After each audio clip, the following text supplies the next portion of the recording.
நான் எங்க போவேன்? அந்த மனுஷன் இருக்க வரைக்கும் நீ நல்லா பாத்துக்கிட்டாரு, நல்லா பேசின, எல்லாருமே பேசுனாங்க. இப்ப எல்லாம் என்னை ஒதுக்கி உட்கார வச்சிருக்காங்க. எனக்கு ஒரு முடிவு வேணும் உங்ககிட்ட, அதனாலதான் வந்திருக்கேன். இப்ப திடீர்னு போனை பண்ணி எனக்கு இந்த ப்ரூஃப் எல்லாம் வேணும், டிராஃபி எல்லாம் வேணும், என் பையன் கொடுத்ததெல்லாம் வேணும், என் பையன் வண்டி வேணும்னு கேக்குறாங்களே, நான் எங்க போவேன்? நான் எங்க போவேன்? அவரை தானே கல்யாணம் பண்ணேன், அவங்க பையனை தானே நான் கல்யாணம் பண்ணேன், ஒரே பையன். என் பையனே போயிட்டான் சாமி, நீ என் கூடயாவது இருன்னு சொல்லி கூப்பிட்டு அணைச்சு அழுதுருந்தாங்கன்னா கூட சரி போ நம்ம பாத்துக்கலாம்னு இருக்கும். என்னை இப்ப எல்லாம் அனாதையாட்ட விட்டுட்டாங்க. ஒரு மூலையில இப்படி உட்காந்துருக்கேன் 21 வயசுல.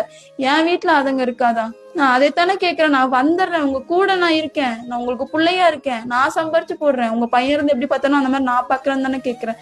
என்ன ஒதுக்கிட்டு எல்லாம் நீங்க கேட்கும் போது நான் என்ன பண்ணுவேன்? எனக்கு இதுல என்ன என்ன இருக்கு? எனக்கு இதுக்கு பதில் வேணும்ல, எனக்கு ஒரு முடிவு வேணும். யாருமே சப்போர்ட் பண்ண மாட்டேங்கிறாங்க, தன்னந்தனியா நின்றுட்டு இருக்கேன். எல்லாமே போயிட்டாங்க. நான் எங்க போவேன்? அந்த மனுஷன் இருக்க வரைக்கும் நீ நல்லா பாத்துக்கிட்டாரு, நல்லா பேசின, எல்லாருமே பேசுனாங்க. இப்ப எல்லாம் என்னை ஒதுக்கி உட்கார வச்சிருக்காங்க. எனக்கு ஒரு முடிவு வேணும் உங்ககிட்ட, அதனால